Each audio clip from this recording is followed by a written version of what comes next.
Unaangalia Al-Khair Online TV. Ndugu zangu katika imani, awali ya yote ninakuhusieni kadhalika ninaihusia nafsi yangu katika suala zima la kumcha Allah tabaraka wa taala. Enyi waja, tumcheni Allah mtukufu, kwa sababu kwake yeye wamefuzu wacha Mungu.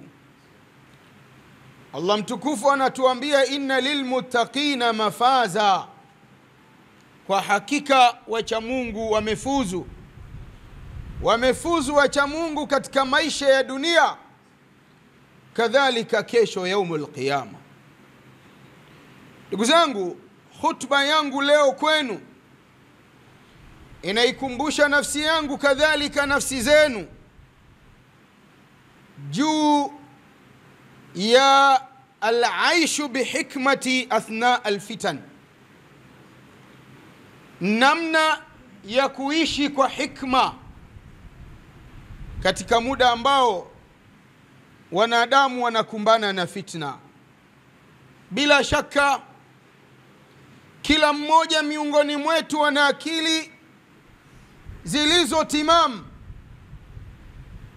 bali ana kumbukumbu na anajua yanayotokea katika maisha haya ya dunia. Tukiwa ni Waislamu bali wanajamii wa Kitanzania, tunajua na kutambua yaliyotokea tarehe 29 mwezi wa 10, kadhalika 30 mwezi wa 10, na pakafuatiwa na kukaa ndani kwa takribani siku 5. Haya ndugu zangu, ukiwa umemwamini Allah tabaraka wa taala, unaporudi kwenye Qur'ani, unaikuta Qur'ani inakufundisha namna bora ya kuishi katika kipindi ambacho mwanadamu anapita kwenye fitna. Na kwa hakika tupo katika fitna.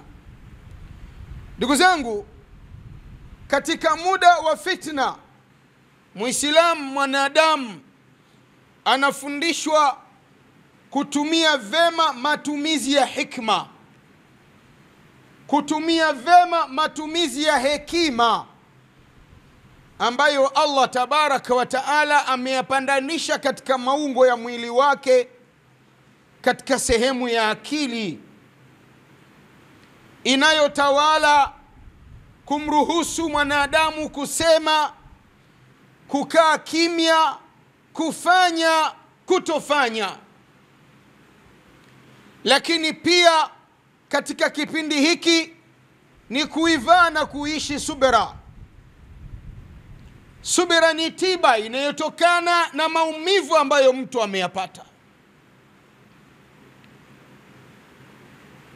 Nambari 3 ni attiba'u hadiyu nabii Muhammadin sallallahu alaihi wa alihi wasallam, ni kufuata mwenendo, uongofu wa Mtume Muhammad, rehma za Allah ziwe juu yake na watu wake na amani. Ndugu zangu, yeyote aliyemwamini Allah tabaraka wa taala anapopita katika nyakati za fitna, Allah akimruzuku hekima, subira, uvumilivu, kufuata uongofu wa Mtume Muhammadin sallallahu alaihi wa alihi wasallama, anamkuta Mtume sallallahu alaihi wa alihi wasallama anaielekeza jamii ya Waislamu, jamii ya wanadamu, kuhakikisha katika nyakati za fitna wanashikamana na dini na kuzidisha ibada. Atamassuku bidini wal ibada, kuzidi shikamana na mafunzo ya dini na kumwabudu Allah tabaraka wa taala. Lakini pia kukithirisha dua, kumuomba Allah tabaraka wa taala akuondoshe katika namna iliyo salama na nyakati za fitna ulizo nazo. Imethibiti ndani ya sahihi Muslim katika riwaya iliyopokewa kutoka kwa Mtume Muhammadin sallallahu alaihi wa alihi wasallama na sahaba mtukufu Zaid ibn Thabit. Mtume Muhammadin sallallahu alaihi wa alihi wasallam anasema, ta'awadhu billahi min alfitan ma dhahara minha wa ma batan. Jilindeni, tafuteni ulinzi kwa Allah tabaraka wa taala kutokana na fitna iliyoenea baina yenu. Fitna hii ni ile inayoonekana na iliyofichikana. Jilindeni kwa Allah tabaraka wa taala. Allah ni mlinzi wa kweli na mwenye kunusuru waja wake kwa ukweli. Rudi mwanadamu uliyemwamini Allah tabaraka wa taala, pamoja na kukithirisha ibada, pamoja na kushikamana na dini, lakini zidisha kumuomba Allah tabaraka wa taala kunasue. Kunasuliwa kuliko kwema na mazingira ya fitna ambayo unaishi nayo, hususan katika nyakati tunazozipitia ndani ya nchi yetu ya Tanzania. Ndugu zangu katika imani, pamoja na hilo, ni mwanadamu Muislamu kujirejesha kwa Allah mtukufu kwa kumpwekesha Allah kiukweli na kutambua na kuelewa hakuna kinachokuwepo katika hii dunia sawa sawa kitokane na haki au na dhulma, bali kimewezeshwa, kimekubaliwa, kimeidhinishwa na Allah tabaraka wa taala, na yote Allah mtukufu anayafanya kwa lengo la kutahini waja wake, kwa lengo la kujaribu waja wake. Allah mtukufu katika Qur'ani anatuambia katika surati Taghabun aya 11, ma asaba min musibatin illa biidhnillah. Hakuna yanayokupateni katika masaibu ya kidunia, katika mazito ya kidunia, katika misiba ya kidunia, katika tabu za kidunia, katika mateso ya kidunia, ile yanakupateni kwa idhni ya Allah mtukufu. Allah anajaribu sawa sawa yamekupateni kwa haki, pengine ni chumo la mikono yenu, sawa sawa yamekupateni kwa dhulma, kwa watu kukudhulumuni. Allah tabaraka wa taala anajaribu, anawajaribu wale ambao yamewapata masaibu kwa chumo la mikono yao, anawajaribu waliopata masaib kwa sababu ya kudhulumiwa. Akasema Allah tabaraka wa taala, waman yu'min billahi yahdi qalba. Lakini muda wote mwanadamu aliyemwamini Allah mtukufu anapopatwa na masaibu na mazito na mateso na mashaka, akamwamini Allah tabaraka wa taala, Allah huongoa moyo wake, huongoza moyo wake katika kupatia na wala asiupeleke katika kupotea. Wallahu bikulli shay'in alim. Na Allah juu ya kila kinachotukia katika uso huu wa ardhi, kila kinachofanyika katika mgongo wa ardhi, Allah ni mjuzi nacho. Hakuna kinachofichikana kwake, hakuna kisichotambuliwa kwake. Ndugu zangu katika imani, Uislamu unatufundisha wakati tunapopatwa, tunapofikwa na nyakati za fitina, atahalli bisabri walhudui, kujipamba na subira, uvumilivu, lakini sambamba na hilo utulivu. Kuwa mtulivu, subiri kwa Allah tabaraka wa taala, lakini zuia mdomo wako usiropoke. Zuia viungo vya mwili wako visichukue maamuzi ambayo tena baadaye yatakugharimu. Mrejelee Allah mtukufu, mrudie Allah tabaraka wa taala. Allah tabaraka wa taala anawalipa wenye subira ujira usio na hesabu. Innama yuwaffa sabiruna ajrahum bighairi hisabin.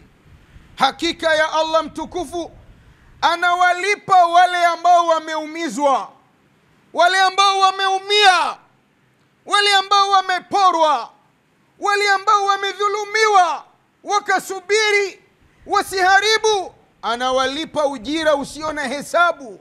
Qur'ani haisemi uongo. Lakini nani anayeamini haya? Ni nani anayeishi haya?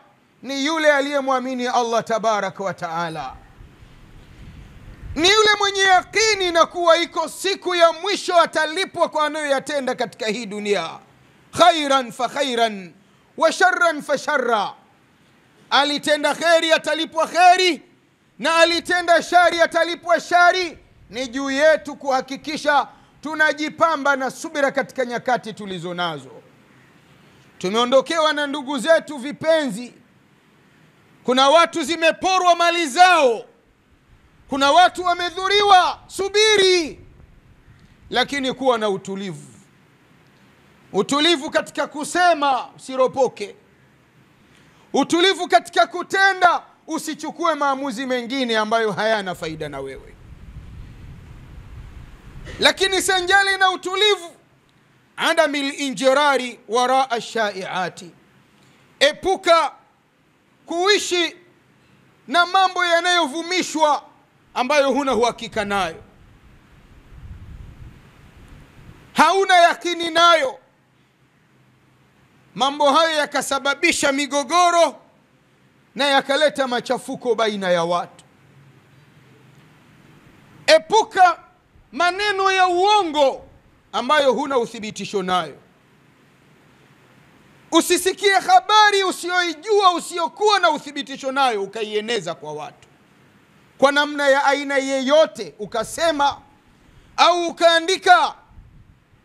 Allah tabaraka wa taala anawaambia Waislamu 6 suratul Hujurat, ya ayuha alladhina amanu in ja'akum fasiqun binaba'in fatabayyanu.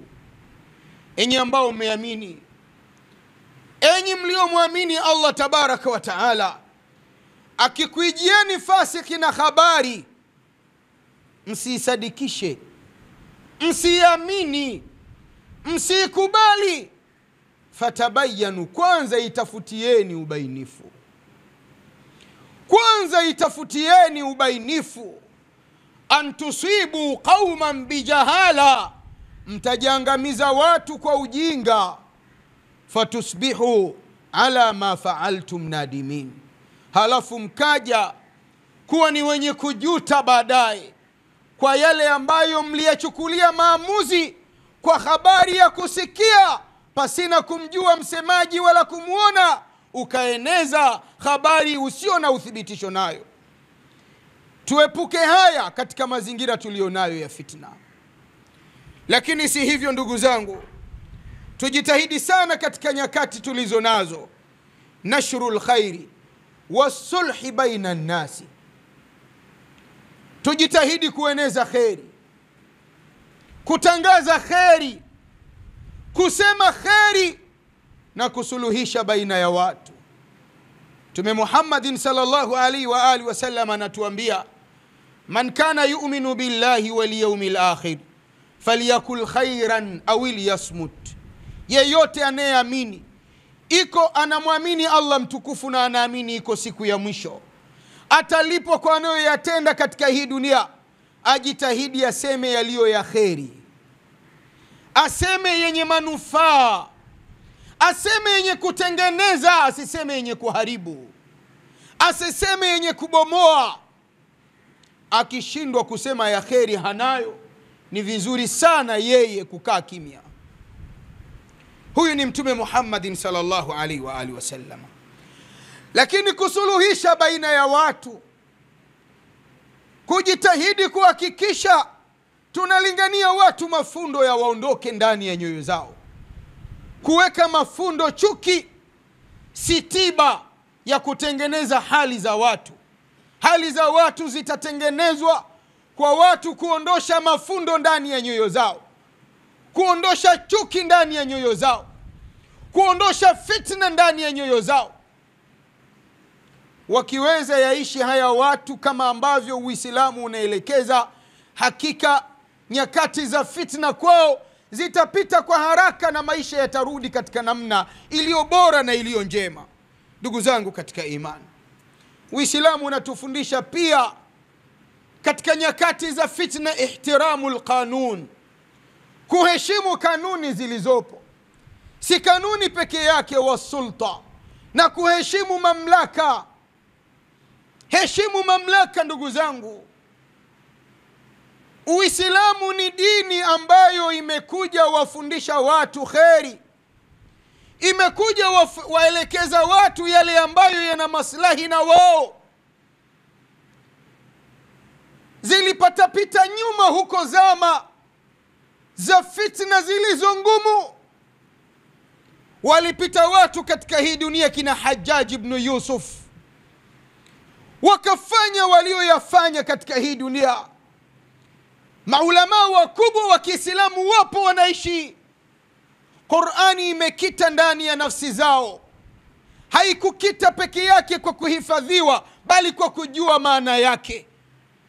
Lakini jitihada kubwa walioitumia maulama hawa ni kukaa kimya, ni kunyamaza. Sikuwa hawawezi kunyamaza, wanaweza kusema. Sikuwa kuna wanayemuogopa kinyume na Allah tabaraka wa taala, hapana. Lakini alim anaongozwa na hekima na busara. Alim anaongozwa na Qur'ani na Sunna. Anaona mi kufungua mdomo wangu kusema lolote lililo kinyume na sulta ni kuiangamiza jamii ninayoishi nayo. Anafunga mdomo wake ili kuiepusha jamii na fitna. Tujifundishe ndugu zangu kukaa kimya. Tujifundishe kukaa kimya wakati tukimrejelea Allah tabaraka wa taala. Wamepita wengi kwenye hii dunia wakafanya walioyafanya, lakini wawapi? Firauni laanatullahi alayhi alitesa bani Israil, lakini mwisho wa siku aliishia wapi? Wewe ni muumini kweli, mrejelee Allah mtukufu. Wewe ni kiongozi wa dini, mrejelee Allah tabaraka wa taala. Usiufundishe umma, usiuelekeze umma, usiuambie umma ukaenda kinyume na sulta. Ndugu zangu katika imani, tumuombe Allah tabaraka wa taala atuondoshe katika zama na nyakati za fitna tulizo nazo, azishikamanishe nyoyo zetu kuwa moja, ayaondoshe maumivu yaliyo ndani ya nyoyo zetu, arudishe umoja, upendo, mahusiano mema yaliyopo baina yetu. Allah mtukufu ni mwingi wa kusamehe na mwenye kuonea huruma waja wake. Aqulu ma tasma'una wa astaghfirullaha li wa lakum wa lisailil muslimina wal muslimat fastaghfiruhu innahu huwal ghafurur rahim wa huwa al barru al karim.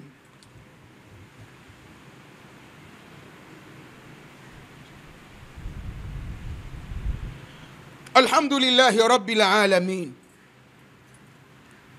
wa bihi nasta'inu ala umuri dunya wad din, wassalatu wassalam ala ashrafil anbiya'i wa imamil mursalin Muhammadin sallallahu alayhi wa alihi wa sallam, wa ba'd. Ahibbatun fillah, usikum wa nafsi bitaqwa Allahi subhanahu wa ta'ala wa ta'atihi bimarratin thaniya. Ndugu zangu katika imani, kwa mara ya pili naihusia nafsi yangu kadhalika nafsi zenu kumwogopa Allah mtukufu. Enyi waja wa Allah mtukufu, tumrejeeni Allah, tumuogopeni Allah kiuhalisi, kiukweli, kwa kutenda yaliyo mazuri na kujiweka mbali na yote yaliyo mabaya.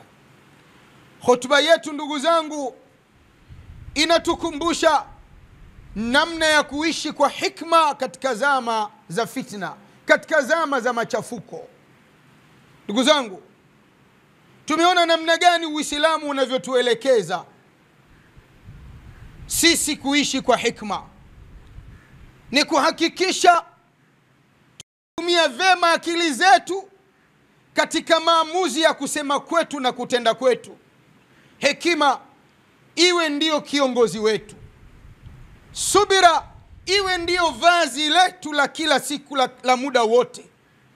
Lakini uongofu wa Mtume Muhammadin sallallahu alaihi wa alihi wasallama ndio uwe taa yetu ya kutembelea. ya kutumulikia tunapokanyaga wakati tunatembea katika zama hizi. Tunakumbushwa kuhakikisha tunashikamana na dini katika nyakati tulizo nazo, tukikithirisha kumwabudu Allah tabaraka wa taala, bali kumtaka msamaha Allah na kumuomba Allah mtukufu atupitishe katika mazingira ya fitna tulionayo katika namna iliyo njema na bora. Na ndivyo alivyotufundisha mtume wetu Muhammadin sallallahu alaihi wa alihi wasallam.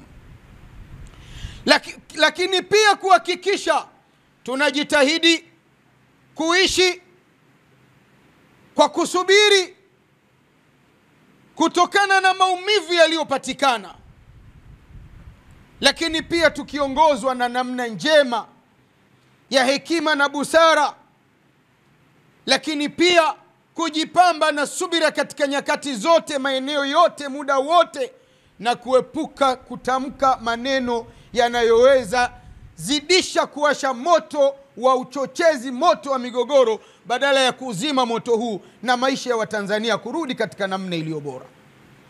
Ndugu zangu katika imani, tukio la tarehe 29 mwezi wa 10, kadhalika 30 mwezi wa 10, na amri ya kukaa ndani kwa takriban masiku 5, ni tukio ambalo haliwezi pita vivi hivi likawa halina mazingatio kwa watu wenye akili. Ni tukio ambalo haliwezi pita vivi hivi pasina kuleta ibra kwa waliomwamini Allah tabaraka wa taala. Kila mmoja ana haki ya kuvuna mazingatio kupitia tukio hili kwa namna lilivyotupita.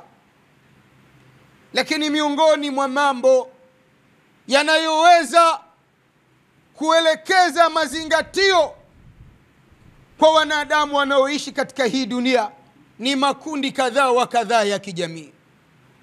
Nambari 1 ni kwetu sisi sote raia wa Tanzania, wazaliwa wa Tanzania, wanaoishi Tanzania kwa kufanya kazi kwa sababu zozote zile za kuwepo Tanzania. Al-amnu wal-amani, amani na utulivu. Amani na utulivu ni kitu muhimu mno katika maisha ya mwanadamu. Mazingatio makubwa yanayoweza patikana kwetu sisi wanajamii, wazaliwa, wakazi wa Tanzania, amani na utulivu ni kitu muhimu sana katika maisha ya wanadamu. Palisemwa sana huko nyuma, kabla ya haya. Hawakusema watu kwa akili zao, walisema kwa kunukuu Qur'ani na Sunna ya Mtume Muhammadin sallallahu alaihi wa alihi wasallam. Wengine wakaonekana ni machawa. Hakuna aliyehongwa ndugu zangu. Yeyote ambaye Allah mtukufu amempa amana ya elimu, Uislamu unamlazimisha itumie amana hiyo kuulingania, kuhadharisha, kuukumbusha umma, na kuwa mtu ataulizwa kwa amana hiyo yaumul qiyama kama hakuitumia vile ambavyo inastahiki. Kullukum ra'in wa kullukum mas'ulun an ra'iyati, nyote ni wachunga na mtaulizwa kwa namna gani mlivyovichunga vile vinavyokuhusuni. Miongoni mwa nukuu zilizonukuliwa nyuma ni maneno ya Mtume Muhammadin sallallahu alaihi wa alihi wasallama yaliyothibiti ndani ya Sunan Tirmidhi. Mtume Muhammadin sallallahu alaihi wa alihi wasallama anasema, man asbaha minkum aminan fi sirbihi, yeyote miongoni mwenu ambaye ameamka akiwa ana amani na utulivu nyumbani kwake, anaweza kutoka akafanya lolote lile. 1. Pili, akasema Mtume sallallahu alaihi wa alihi wasallama, muafa fi badanihi, tena ni mtu mwenye afya kamilifu katika mwili wake, afya inayomruhusu kutembea, hakuna kiungo kilichovunjwa, hakuna kiungo kilichomharibika kinachomuugua. Akasema Mtume sallallahu alaihi wa alihi wasallama, indahu qutu yaumihi, mtu huyo siku hiyo situkuwa ameamka nyumbani kwake ana uhuru na amani ya kutosha ya kutoka kwenda pahala popote, ana afya kamilifu, ana chakula yeye na familia yake. Anasema Mtume sallallahu alaihi wa alihi wasallama, fakaannama hizat lahu dunya bihadhafiriha, mtu huyu ni kana kwamba ameimiliki, ameitawala dunia na vilivyomo ndani yake. Tuna akili timamu, tumeishije kwenye kizuizi cha kukaa ndani? Haya maneno ya Mtume sallallahu alaihi wa alihi wasallama yanasemaje na maisha tuliokuwa nayo? Wakati mtu leo fungu la mchicha uliovunwa, uliong'olewa kutoka kwenye ardhi mpya, analinunua shilingi 500 na anachagua atakavyo na mwisho analiacha. Walifikia watu kununua fungu la mchicha ulioharibika, unakwenda kwenye kuuza shilingi 2,000 3,000 fungu moja, ambalo mtu mmoja mchicha huu ukichemshwa hauwezi kumtosha. Huu mchicha unaenda kuliwa na familia ya watu 10. Wamenunua watu mkate mmoja shilingi 10,000. Wamenunua watu nyanya moja shilingi 1,000 1,500. Wamekosa watu huduma ya chakula. Ni kwa sababu amani na utulivu vimekosekana kwao. Tusicheze na hili ndugu zangu. Tusifanye majaribio kwenye amani na utulivu.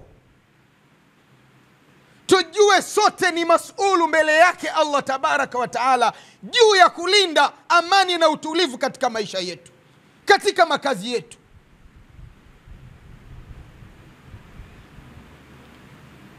Amani na utulivu ndio inambakishia mtu biashara yake, inambakishia mtu mali yake.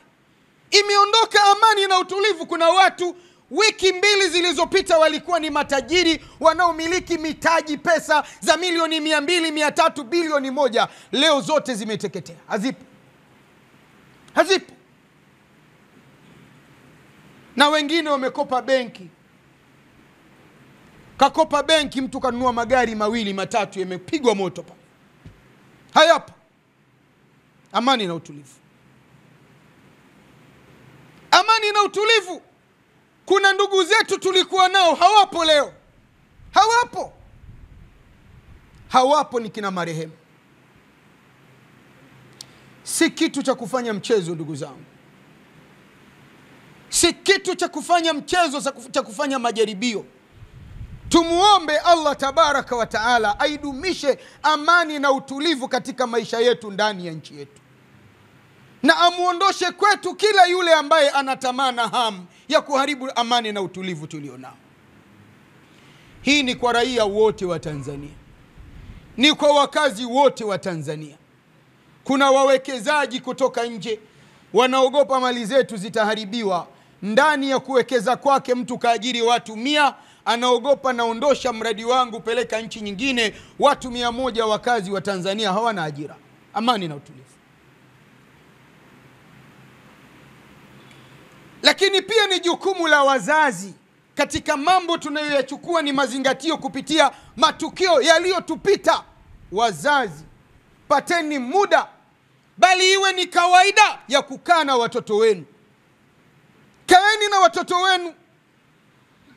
Uislamu umetufundisha haya. Huko Luqman, katika mja miongoni mwa waja wema, anakaa chini na mtoto wake, hamlingani tu kumwabudu Allah tabaraka wa taala, lakini namna njema anavyoweza ishi na watu. Tumewaacha watoto wetu, vijana wetu wanalelewa na mitandao, wanalelewa na vijiwe, wanafundishwa maisha na mitandao. Hatuna muda wa kukaa na watoto wetu. Utamaduni wa Mtanzania miaka 30 40 iliyopita, baba hawezi kula isipokuwa anakula na familia yake. Hakuna habari ya kula chumbani peke yake, anakula na familia. Akila na familia, baada ya kumaliza kula wanapata 2 3 ya kuelekezana. Ndio tukapata baba zetu ambao walikuwa watiifu, wasikivu kwa wazazi wao. Baba zetu ninyi leo haya mmeyaacha. Rudini katika asili ya kawaida ya mwanadamu. Haya ndiyo mafunzo ambayo Uislamu unayafunza. Kuwa karibu na mwanao, zijue nyenendo zake. Kuwa karibu na mwanao, wajue marafiki zake. Kuwa karibu na mwanao, jua nini anafanya. Kuwa karibu na mwanao, mtengeneze aje kuwa ni mwanajamii aliye bora, mwema.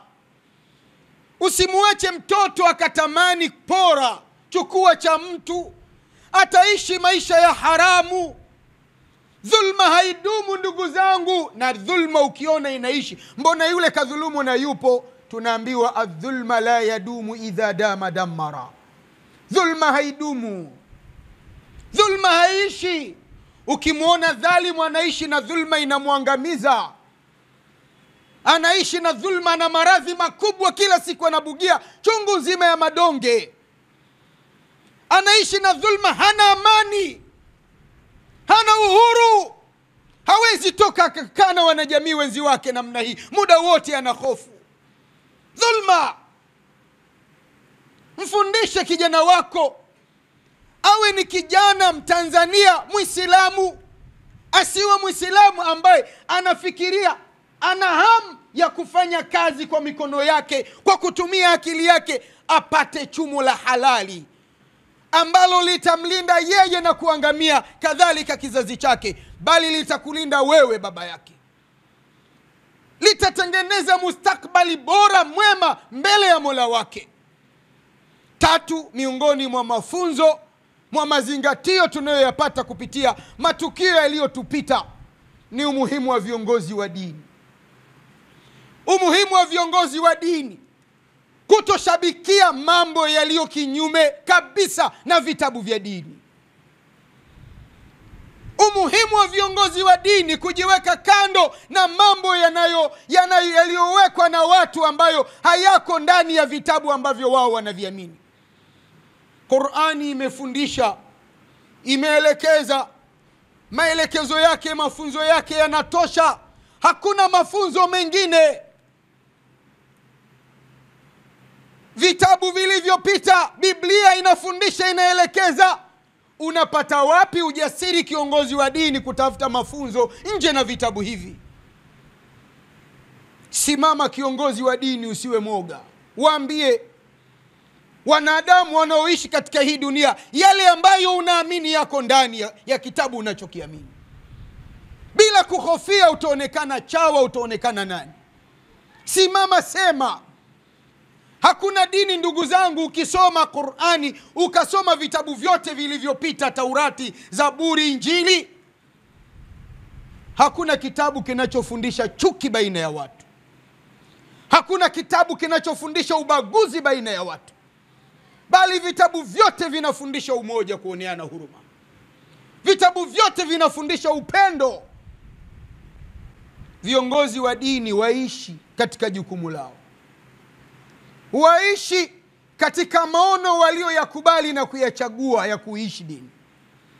Ya Rabbi, tunusuru na tuepushe na mambo ya kisiasa na mambo ya demokrasia.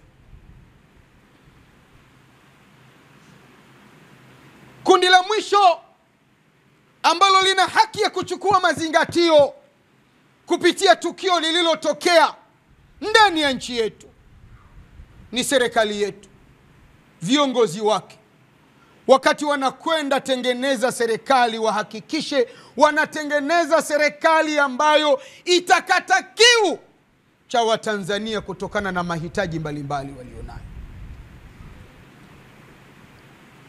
Watu wanaishi katika maisha ya umasikini wa kiwango kikubwa sana. Hakuna namna njema na iliyo bora ni kuhakikisha panapatikana jibu la haraka, jibu ambalo litakuja kuamua watu na huu maskini, jibu ambalo litakuja kuamua watu na huu mkwamo wa kimaisha. Kuna vijana wanatembea na degree zao, shahada zao, stashahada zao, tangu amemaliza chuo, amegraduate miaka 5, anatembea na shahada, hana ajira. Maskini ya Mungu, kijana huyu amesoma, akili yake imetengenezwa, unasoma, ukimaliza kupitia shahada yako utapata ajira. Yapatikane majawabu, yapatikane majibu kwa hawa vijana, wapate kazi ambazo zitaweza endesha maisha yao na kuwatoa katika vijiwe ambavyo vinawafanya wafikirie mabaya kuliko mazuri. Serikali ni jukumu lake kuhakikisha linawaunganisha Watanzania. Serikali ndani ya Tanzania ndiyo mama, ndiyo baba, ndiyo mzazi. Ni jukumu lake kwa yote yaliyotokea kuhakikisha inawaunganisha Watanzania, inawafanya kuwa ni kitu kimoja, na kuhakikisha wanalinda uzalendo wao, wanausimamisha utanzania wao, wakailinda nchi yao na kutokukubali kufitiniwa na walio nje ya Tanzania kuiharibu nchi yao ambayo wao hawana pahala pa kukimbilia zaidi ya hapa. Rabbi, tunakuomba utujalie min alladhina yastami'una alqawla fayattabi'una ahsana. Tujalie kuwa ni miongoni mwa wale ambao tunasikia nasaha njema na tunazifanyia kazi. Tuondoeni chuki, ndugu zangu, ndani ya nyoyo zetu. Sote tuwe kitu kimoja, tuwe wenye hekima, wenye subira, wenye uvumilivu na upendo. Wala tushariku ayuha alahibba fil fitan, na wala msishiriki katika mambo ya fitna. Ndugu zangu, jiwekeni mbali na fitna, jiwekeni kando na fitna. Ukienda Rwanda, nchi ya Rwanda, nchi jirani yetu, hakuna mtu anasema mimi Mnyamwezi, we Mzaramo, we Mdengereko. Wanasema wote si ni Wanyarwanda. Tutembeni tuseme sisi ni Watanzania. Tutembeni tuseme sisi ni wamoja. Tushindane kwenye kueneza imani zetu kwa hoja thabiti zilizo ndani ya vitabu, bila chuki. Tusimchukie mtu kwa dini yake. Tuyaepuke haya, ndugu zangu. Lakini si hivyo, kuweni ni wenye pupa kuhakikisha jamii yetu inabakia kuwa ni kitu kimoja. Amani na utulivu unapata ishi katika maisha yetu. Viongozi watende haki kwa namna inavyowezekana kutenda haki. Na suala la kutenda haki ni suala linalomlazimu kila raia, kuanzia majumbani mwetu, mitaani kwetu, serikali za mitaa, serikali za wilaya, mpaka kufika juu. Kila mmoja asimame kwenye haki, na tujue na tuelewe, vyovyote utakavyokuwa, iwe Muislamu, usiwe Muislamu, uwe na dini, usiwe na dini, utakufa. Utakufa na utasimamishwa siku moja mbele yake Allah tabaraka wa taala. Atakuuliza Allah mtukufu kwa unayoyafanya katika hii dunia. Hala, tenda yaliyo mema, tenda yaliyo mazuri, jiweke mbali na mabaya. Ya Rabbi, tunakuomba uzikutanishe nyoyo zetu, zijalie kuwa ni nyoyo moja zenye upendo wa kweli. Warejeshe Watanzania namna walivyokuwa kabla ya tarehe 29 mwezi wa 10. Ya Rabbi, wote waliokufa wasamee makosa yao, na wote walio vitandani, ya Rabbi, watibu majeraha yao, wawezeshe wanyenyue, warudi katika maisha yao ya kawaida. Ya Rabbi, wote waliondokewa na ndugu zao, wapambe, waruzuku subira, waruzuku uvumilivu, wajaze moyo wa kusamehe. Ya Rabbi, tunakuomba utulinde na kutuepusha na kila shari. Kila mwenye nia mbaya na sisi, ya Rabbi, muepushe na tuweke mbali naye. Muondoshe katika maisha yetu, ndani ya nchi yetu. Ewe Allah mtukufu, tunakuomba turejeshe namna tulivyokuwa kabla hayajatokea yaliyotokea ndani ya nchi yetu. Tujalie upendo na maelewano. Tuweke mbali na maneno ya uvumi, maneno ya umbea na upashkuna yanayoweza tupasua na kutugawa baina yetu. Ya Rabbi, waruzuku viongozi wetu hekima, waruzuku huruma, waruzuku busara, wawapende wa Tanzania vile wanavyozipenda nafsi zao. wawaonea huruma wa Tanzania vile wanavyozionea huruma nafsi zao. Nafasi za uongozi ambazo wewe umewapa wazitende kwa ajili ya Watanzania na si matumbo yao wala faida ya maisha yao. Ya Rabbi, tunakuomba walinde, wakinge, wanusuru na kila shari ndugu zetu wa Palestina. Ya Rabbi, wanusuru na shari za mazayuni wa Kiyahudi. Ya Rabbi, wavishe mavazi yatokayo kwako, walishe chakula kitokacho kwako, wanyweshe kinywaji kitokacho kwako, wajalie na waruzuku nusra ya haraka. Ewe Allah mtukufu, tunakuomba utujalie amani, utulivu na upendo na haki katika maisha yetu yote, ndani ya nchi zetu zote katika hii dunia ambayo tunaishi hivi sasa. Inna Allaha wa malaikatahu yusalluna ala nabi ya ayuha alladhina amanu sallu alayhi wa sallimu taslima. Allahumma salli ala Muhammad wa ala ali Muhammad kama sallaita ala Ibrahim wa ala ali Ibrahim, wa barik ala Muhammad wa ala ali Muhammad kama barakta ala Ibrahim wa ala ali Ibrahim innaka Hamidum Majid. وارض اللهم عن الخلفاء الأربع وعن البقية أصحاب رسول الله محمد صلى الله عليه وآله وسلم. ربنا أرنا الحق حقا وارزقنا اتباعه وأرنا الباطل باطلا وارزقنا اجتنابه. اللهم سهلنا مما نريد ونجنا مما نخاف بفضل لطيف. اللهم اجعل الأمن في أوطاننا. اللهم اجعل الأمن في أوطاننا برحمتك يا عزيز يا غفار. اللهم لا تدع لنا في مسجدنا هذا ذنبا إلا غفرت، ولا هما إلا فرجت، ولا مريضا إلا شفيت، ولا الحاجة من حوائج الدنيا إلا قضيتها يا رب العالمين. اللهم اغفر لأهل القبور من المؤمنين والمؤمنات والمسلمين والمسلمات برحمتك يا عزيز يا غفار. وصلى اللهم على محمد وعلى آله وصحبه وسلم، وقوموا إلى صلاتكم يرحمكم الله.